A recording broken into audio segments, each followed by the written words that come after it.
So hello guys, welcome back to the channel super wrestle. तो guys आज की इस वीडियो में हम WWE नहीं बल्कि ऑल एलाइट रेसलिंग यानी कि AEW के बारे में बात करेंगे और उन रेसलर्स के बारे में बात करेंगे जिन रेसलर्स को WWE ने कॉन्ट्रैक्ट ख़त्म होने के बाद उनका जो कॉन्ट्रैक्ट है वो आगे नहीं बढ़ाया, उनको रिलीज़ कर दिया, साथ ही उनको बना दिया फ्री एजेंट। तो उसके बाद वो गए ऑल एलाइट रेसलिंग में और अब उनका करियर कहाँ पे है और कौन कौन से हैं वो सुपरस्टार्स, चलिए देखते हैं इस वीडियो में। तो जब भी मैं ऑल एलाइट रेसलिंग के सुपरस्टार्स की बात करता हूँ या जब भी मैं ऑल एलाइट रेसलिंग देखता हूँ तो सबसे पहले मैं एक ही सुपरस्टार का नाम याद आता है, वो है डीन एम्ब्रोज, जो कि अब ऑल एलाइट रेसलिंग में जाके बन चुके हैं जॉन मॉक्सली। और इन्होंने अपना जो AEW का डेब्यू है वो करा था 13 अप्रैल 2019 में। और इनका जो कॉन्ट्रैक्ट था WWE ने इन्हें रिलीज़ नहीं किया था, इनका कॉन्ट्रैक्ट ख़त्म हो गया था, तो इन्होंने अपना WWE से कॉन्ट्रैक्ट जो है वो आगे बढ़वाया नहीं था, क्योंकि डीन एम्ब्रोज एक ऐसा सुपरस्टार है जो WWE उनको कभी भी छोड़ना नहीं चाहेगी। बट रीज़न इनके पीछे ये था कि जो डीन एम्ब्रोज थे वो जिस हिसाब के मैचेस दे सकते हैं या जिस हिसाब के मैचेस अगर आप देखेंगे इनके AEW में, उस हिसाब के मैचेस WWE उन्हें नहीं दे पा रही थी और वो हैप्पी नहीं थे अपने रोल से। जो भी वो मतलब डीन एम्ब्रोज का रोल करते थे, लुनेटिक फ्रिंच डीन एम्ब्रोज, मगर वो अपने मैचेस से खुश नहीं थे। लेकिन अगर आप ऑल एलाइट रेसलिंग में डीन एम्ब्रोज यानी कि जॉन मॉक्सली के मैचेस देखोगे तो वो बहुत ज़्यादा बढ़िया और ब्रूटल भी होते हैं।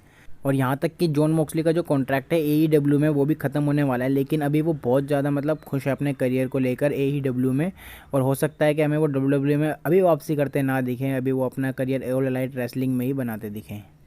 तो नेक्स्ट सुपरस्टार जो है उनका नाम है एडम कोल। मे बी आप इन्हें जानते हो, मे बी नहीं, बिकॉज ये रो या स्मैकडाउन पे नहीं है। ये अगर आप रो और स्मैकडाउन के साथ साथ NXT भी फॉलो करते हैं तो आप NXT पे आप देख चुके होंगे इनको। और ये लॉन्गेस्ट रेनिंग WWE के NXT चैंपियंस में से एक हैं। तो लास्ट ही हमें 2 आउट ऑफ 3 फॉल्स मैच में NXT टेक ओवर 36 में देखने को मिले थे रेसल करते हुए WWE में। उसके बाद में जब इन्होंने मैच, ये वाला जो मैच था ये इन्होंने हारे थे, इसके बाद से ये हमारे को WWE में देखने को नहीं मिले। ये भी इनके WWE छोड़ने की वजहों में से एक है, बट ये कोई बड़ी वजह नहीं है। और बड़ी वजह हो सकती है ये कि WWE इन्हें और पुश नहीं दे रही थी, क्योंकि ये मुझे भी पर्सनली स्मैकडाउन या फिर रॉ के जैसे सुपरस्टार्स में से एक लगते हैं, क्योंकि इनके जो मैचेस हैं, जिस हिसाब के ये मैचेस अगर आप इनके देखेंगे NXT में और अभी जो AEW में इनके मैचेस अगर आप देखेंगे तो आप भी बोल पाएंगे कि ये रॉ या स्मैकडाउन जैसे सुपरस्टार्स में से एक हैं। और एक ये वजह भी हो सकती है जिसको आप स्क्रीन पर देख रहे हैं WWE छोड़ के AEW में जाने की।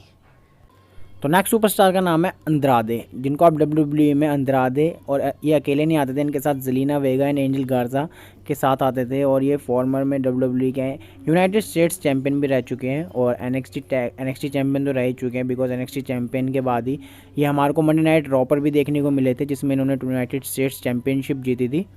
और इनका जो करियर है WWE में काफ़ी अच्छा जा रहा था, मगर उसके बाद भी इन्होंने लास्ट ईयर जून में AEW ज्वाइन कर लिया, क्योंकि मार्च में इनका जो है कॉन्ट्रैक्ट वो ख़त्म हो गया था WWE के साथ, और जून में इन्होंने AEW को ज्वाइन करा। और इसके बाद जब शॉर्लेट फ्लेयर का बयान आया था कि वो कह रही थी कि उनका जो ड्रीम था WWE में आने का वो पूरा हुआ और वो इससे ज़्यादा कुछ चाहते हैं, इसीलिए वो AEW में गए हैं। सो ये सुपरस्टार जो AEW में गए हैं, AEW में अगर आप इनके मैचेस देखेंगे तो सिमिलर हैं WWE के जैसे। बट अब देखते हैं आगे इनका करियर WWE में फिर से वापस आते हैं या AEW में ही आगे रहते हैं। तो जो नेक्स्ट WWE के सुपरस्टार हैं वो है एवरग्रीन, हम सबके फेवरेट डैनियल ब्रायन, जिनका नाम अब चेंज होके हो चुका है ब्रायन डैनियल्सन। तो WWE और डैनियल ब्रायन के बीच जो चीज़ें चल रही थी वो हम सब जानते ही हैं। WWE डैनियल ब्रायन को रिटायर कराना चाहती थी, वो नहीं चाहती थी कि डैनियल ब्रायन और रेसल करे, वो चाहती थी कि WWE में डैनियल ब्रायन रिटायर होकर बैठ जाएँ और साथ ही साथ कोई मैनेजमेंट वगैरह का संभाल लें। बट जो डैनियल ब्रायन है वो भी और रेसल करना चाहते थे, इसीलिए उन्होंने AEW का रास्ता अपनाया। मई में WWE ने डैनियल ब्रायन को रिटायर कर दिया था, मतलब रिलीज़ कर दिया था, रिटायर सॉरी। और उसी के बाद इन्होंने सितंबर में AEW को ज्वाइन करा। और साथ ही साथ AEW में अगर आप अभी देखेंगे तो ये एक टैग टीम में है, जो कि है जॉन मॉक्सली, डीन एम्ब्रोज और डैनियल ब्रायन अब बन चुके हैं जॉन मॉक्सली और ब्रायन डैनियल्सन। और ये एक टैग टीम में है जिनकी टैग टीम संभाल रहे हैं विलियम रीगल। और अगर आप WWE को फॉलो करते हैं तो लास्ट में आप विलियम रीगल को भी ज़रूर जानते होंगे, बिकॉज वो स्मैकडाउन के जनरल मैनेजर रह चुके हैं। तो नेक्स्ट जो हमारे सुपरस्टार है WWE के, वो मंडे नाइट रॉ से आते हैं, जो हैं एलिस्टर ब्लैक। अब AEW में जा चुके हैं और अब AEW में जाके ये बन चुके हैं मालाकाई ब्लैक, जिन्होंने WWE को 2 जून 2021 को लीव करा था। उसके बाद जुलाई में ही 7 जुलाई को इन्होंने AEW में ज्वाइन कर लिया था। साथ में अगर रीज़न की बात करें इनका WWE को छोड़ के जाने का और AEW ज्वाइन करने का, तो WWE ने लास्ट ईयर 2021 में एक लिस्ट बनाई थी जिसमें बजट में कटौती के कारण उन्होंने कई सुपरस्टार ऐसे हैं जिन्हें रिलीज़ कर दिया था, जिसमें से एक नाम मैलाकाई ब्लैक यानी कि एलिस्टर ब्लैक का भी था। और इसमें कई नाम ऐसे थे जैसे कि Ruby Riott, Buddy Murphy and etcetera. और तो यही रीज़न था कि इनका WWE से छोड़ के AEW में जाना। और अब AEW में अगर आप देखोगे इनका, तो इनको सही मैचेस भी मिल रहे हैं। रॉ पर इनको मैचेस मिल रहे थे, बट उस किस्म का ये अपना वो दिखा नहीं पा रहे थे जिस किस्म के ये सुपरस्टार हैं। लेकिन अगर आप AEW में इनके मैचेस देखेंगे तो you will definitely like it. And चलते हैं नेक्स्ट सुपरस्टार पर। तो AEW ने रेसलिंग के साथ साथ कमेंट्री का भी पूरा ध्यान रखते हुए दो ऐसे रेसलर्स जिन्होंने WWE से अपना बहुत नाम बनाया और बहुत नाम कमाया भी, और जो WWE के हॉल ऑफ फेम भी हैं, यानी कि mark Henry and big show. तो पहले मार्क हेनरी की बात कर लेते हैं। तो मार्क हेनरी को 30 मई 2021 को AEW ने साइन करा अपने कमेंट्री टीम के लिए और साथ ही साथ कोच के लिए भी। तो मार्क हेनरी और बिग शो दोनों ही हमारे AEW के रेसलिंग में कमेंट्री देते हुए देखने को मिलते हैं।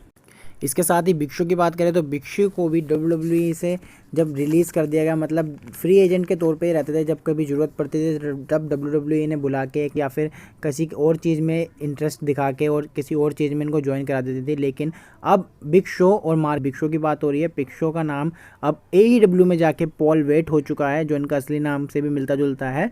और अब इनको 25 फरवरी 2021 को ऑल एलाइट रेसलिंग ने साइन किया, और ये AEW की commentary team for the YouTube AEW dark, इसके लिए इन्होंने को ज्वाइन करवाया गया था। और अब पॉल वेट यानी कि बिग शो AEW का हिस्सा है। तो नेक्स्ट जो है वो WWE की विमेन डिवीज़न से आती हैं, यानी कि रूबी रायट, जो WWE में रायट स्क्वाड चलाती थी, यानी कि लिव मॉर्गन, सारा लोगन एंड रूबी रायट। ये तीनों एक साथ रहती थी और टैग टीम में काफ़ी नाम भी कमाया इन्होंने। पहले NXT में ये रेसल करती थी, NXT के बाद ये मंडे नाइट रॉ पर हमारे को देखने को मिली, साथ ही साथ स्मैकडाउन पे भी हमें देखने को मिलती है। और अब ये AEW में ज्वाइन कर चुके हैं, जो कि इन्होंने सितंबर 5, 2021 को ज्वाइन किया था और जून में WWE ने रिलीज़ कर दिया था। रिलीज़ करने के पीछे कारण जो था वो भी सेम ही था कि लास्ट ईयर की जो बजट में कटौती के कारण कुछ सुपरस्टार रिलीज़ किए गए थे WWE से, उसमें रूबी रायट का भी नाम था। तो रूबी रायट को जैसे ही इन्होंने अलग करा, रायट स्क्वाड भी टूट गई। अब रायट स्क्वाड में लिव मॉर्गन की राइवलरी हमें रॉ पर रेहा रिप्ली के साथ देखने को मिल रही है, और सारे लोगों का भी कुछ पता नहीं है, वो WWE में हमारे को देखने को भी नहीं मिल रही हैं।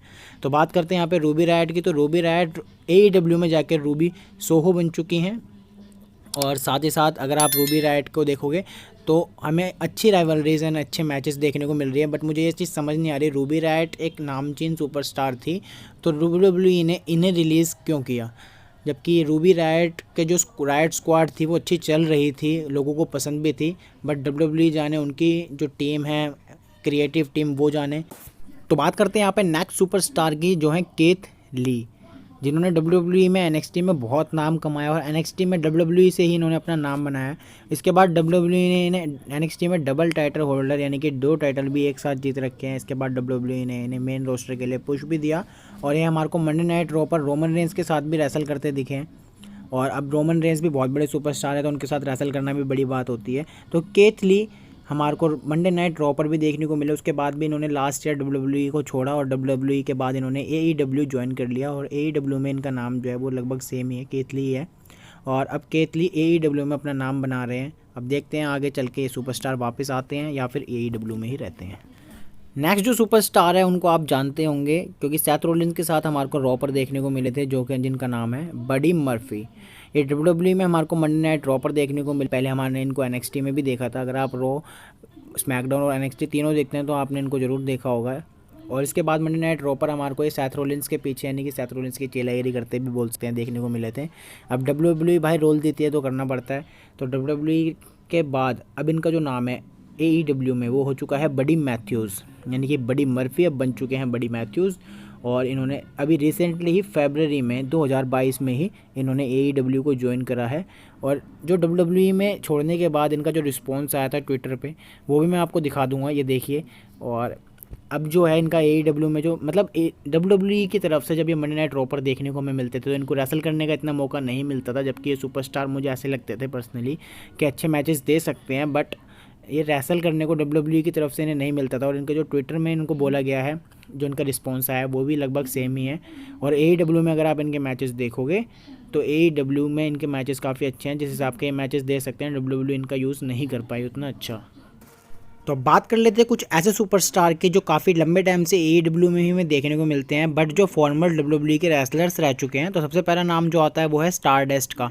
ये डब्ल्यूडब्ल्यूई के कोडी रोड्स यानी कि स्टारडस्ट, ये पहले डब्ल्यूडब्ल्यूई में रेसल करते थे, उसके बाद ये AEW में आए अमेरिकन नाइटमेयर बन के, अमेरिकन नाइटमेयर कोडी रोड्स। उसके बाद अब ये दोबारा डब्ल्यूडब्ल्यूई में फिर से डेब्यू कर चुके हैं अपने रेसलमेनिया, जो लास्ट रेसलमेनिया हुआ था उसमें इनका मैच सेथ रॉलिंस के साथ भी था, और अब मेरे को रेसलमेनिया के बाद बैकलैश जो देखने को मिलेगा उसमें भी सेथ रॉलिंस के साथ इनका मैच देखने को मिलेगा। तो स्टारडस्ट पहले AEW में, अब दोबारा डब्ल्यूडब्ल्यूई में जा चुके हैं। तो नेक्स्ट जो सुपरस्टार है उनका रेसलिंग की दुनिया में नाम बड़ी इज्जत के साथ लिया जाता है, उनका वो है best in the world CM पंक।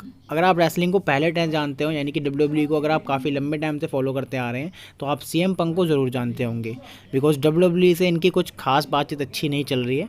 और जो CM पंक हैं, इनके जो मैचेस अगर आप देखेंगे तो इनके मैचेस एक एक मैचेस पे यूट्यूब पे देखना आप कितने कितने व्यूज़ हैं, और इनके जो मैचेस होते हैं बहुत ज़्यादा बढ़िया होते हैं।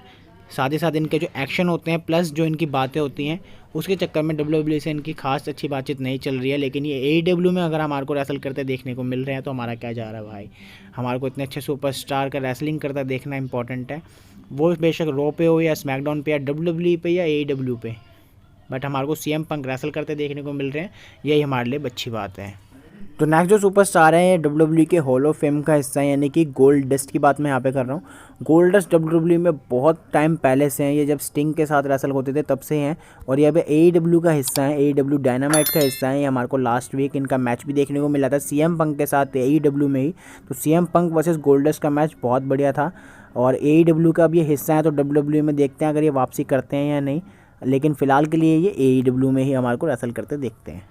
तो नेक्स्ट जो सुपरस्टार है ये AEW पे है या डब्ल्यूडब्ल्यूई पे, इससे फ़र्क नहीं पड़ता, इनके मैचेस से फ़र्क पड़ता है। इनके मैचेस बहुत ज़्यादा बढ़िया होते हैं, जिनका नाम है क्रिस जेरिको, यानी कि Y2J क्रिस जेरिको, जिनका नाम AEW में जाके भी चेंज नहीं हुआ। अब ये AEW में एक टीम बना के घूम रहे हैं, ठीक है। और इसके बाद इनके जो मैचेस हैं, अगर आप इनके डब्ल्यूडब्ल्यूई में मैचेस देखोगे तो मुझे इनका सिर्फ एक मैच सबसे ज़्यादा याद आता है, वो है डीन एमरोज के साथ जब इनकी राइवलरी थी, जब ये जैकेट डीन एमरोज ने इनकी फाड़ी थी, वो वाली राइवलरी मुझे याद आती है। और इनके मैचेस बहुत ज़्यादा बढ़िया होते थे। इनके साथ ही साथ इनके जो सुपरस्टार के जो मूव्स होते हैं डब्ल्यूडब्ल्यूई में, क्रिस जेरिको के मूव्स मुझे सबसे ज़्यादा पसंद थे। बट फिलहाल ये हमारे को डब्ल्यूडब्ल्यूई छोड़कर AEW में रेसल करते दिख रहे हैं काफ़ी लंबे टाइम से, और हो सकता है डब्ल्यूडब्ल्यूई में ये वापसी करे, हो सकता है या ना करे, बट इनके जो मैचेस हैं वो हम ज़रूर देखेंगे। तो एक जो नेक्स्ट सुपरस्टार है वो है नेविल NXT में थे, NXT के बाद रॉ पर थे। रॉ पर इनके जो मूव्स थे, इनका जो फिनिशर था वो बहुत ज़्यादा लोगों को भी पसंद था, लेकिन अभी हमारे को AEW में काफ़ी लंबे टाइम से रेसल करते दिख रहे हैं। और डब्ल्यूडब्ल्यूई में वापसी का भी मैं कुछ कह नहीं सकता इनका कि होगी या नहीं होगी, बिकॉज AEW से ये बहुत ज़्यादा खुश है अपने रेसलिंग करियर में। तो हो सकता है मे बी अगर अपने रेसलिंग के करियर को पुश देना चाहे तो डब्ल्यूडब्ल्यूई में वापसी आ जाए, बट अभी के लिए सिर्फ यही अपडेट है कि ये AEW में रेसल करते हमारे को देखने को मिल रहे हैं। एक टीम यानी कि जेफ हार्डी और मैट हार्डी की टीम, ये जेफ हार्डी और मैट हार्डी की टैग टीम बहुत ज़्यादा लोगों को पसंद आती है, बिकॉज जेफ हार्डी के जो मूव्स हैं, जो इनका फिनिशर मूव है वो बहुत ज़्यादा पसंद आता है। और इसके साथ साथ ये स्मैकडाउन पर टैग टीम चैंपियनशिप भी जीत चुके हैं, यानी कि टैग टीम चैंपियनशिप तो ये काफ़ी बार जीत चुके हैं डब्ल्यूडब्ल्यूई में। साथ ही साथ ये पहले इम्पैक्ट रेसलिंग में भी गए थे, इम्पैक्ट के बाद ये दोबारा डब्ल्यूडब्ल्यूई में इन्होंने अपना डेब्यू किया था रेसलमेनिया में एक बार। उसके बाद से ये रेसलमेनिया के बाद ये मंडे नाइट रॉ पर हमारे को रेसल करते देखने को मिले थे। उसके बाद अब अगर बात की जाए अब फिलहाल की, तो ये AEW में हमारे को दोनों भाई रेसल करते दिख रहे हैं, और अभी तो ये फिलहाल अपने रेसलिंग करियर से खुश हैं। तो अभी हो सकता है डब्ल्यूडब्ल्यूई वापसी करते ना दिखें, तो देखते हैं कब तक इनकी वापसी फिर से डब्ल्यूडब्ल्यूई में होती है। बट हमारे को रेसलिंग करता देखना इंपॉर्टेंट ज़्यादा होता है मेरे ख्याल से, हमारे को डब्ल्यूडब्ल्यूई या AEW से फ़र्क नहीं पड़ना चाहिए। तो जो नेक्स्ट सुपरस्टार है, अगर आप उनको सच्ची में डब्ल्यूडब्ल्यूई को बहुत पुराने टाइम से देख रहे हैं तभी आप इनको पहचान पाएंगे, वो है जैक स्वैगर। ये डब्ल्यूडब्ल्यूई में हमारे को देखने को मिलते थे, अमेरिकन के उसमें, अमेरिकन इनका कुछ आता था उसमें आते थे, और ये इनके मैचेस जो होते थे उतने मतलब लोगों को पसंद थे, मतलब हर किसी का कोई ना कोई पसंद होती है। लेकिन उसके बाद ये अब AEW में काफ़ी लंबे टाइम से, और क्रिस जेरिको की टीम में भी हमारे को फिलहाल देखने को मिल रहे हैं। तो नेक्स्ट सुपरस्टार वो है डब्ल्यूडब्ल्यूई के बुल्गेरियन ब्रूथ रूसेव, यानी कि रूसेव अब डब्ल्यूडब्ल्यूई में चाहते थे, तब वो उन्होंने यूनाइटेड स्टेट्स चैंपियनशिप जीत रखी थी, लेकिन अब वो AEW में हैं और वो मीरो के नाम से हैं, और उन्होंने TNT चैंपियनशिप भी जीत रखी है। तो अब मीरो बन चुके हैं रूसिफ बन चुके हैं मीरो। अब इनका देखते हैं डब्ल्यूडब्ल्यू में वापसी आते तो फिर से रूसिफ बन जाएंगे। तो ऐसे इनका चलता रहता है। अभी फ़िलहाल बात करते हैं नेक्स्ट सुपरस्टार की। तो नेक्स्ट सुपरस्टार है वो डब्ल्यूडब्ल्यूई के हॉल ऑफ फेमर से बढ़कर लेजेंड है, यानी कि स्टिंग की बात कर रहा हूँ मैं यहाँ पर।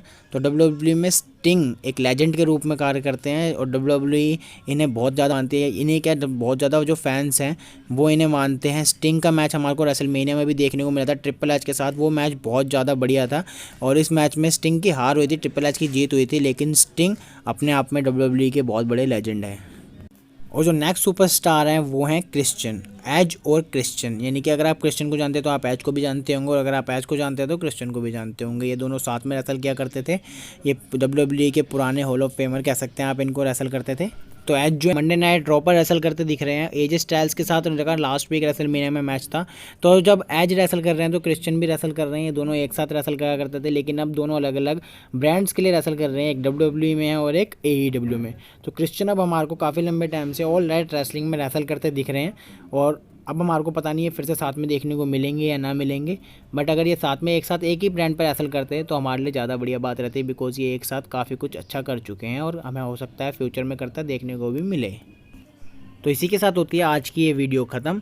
तो आप मुझे कमेंट करके ये बताओ कि आप कौन से ऐसे सुपरस्टार हैं जो अभी एईडब्ल्यू के, जिनको आप डब्ल्यूडब्ल्यू में फिर से अपनी वापसी करता देखना चाहोगे और आपके कौन से ऐसे फेवरेट सुपरस्टार हैं जो छोड़कर एईडब्ल्यू में जा चुके हैं।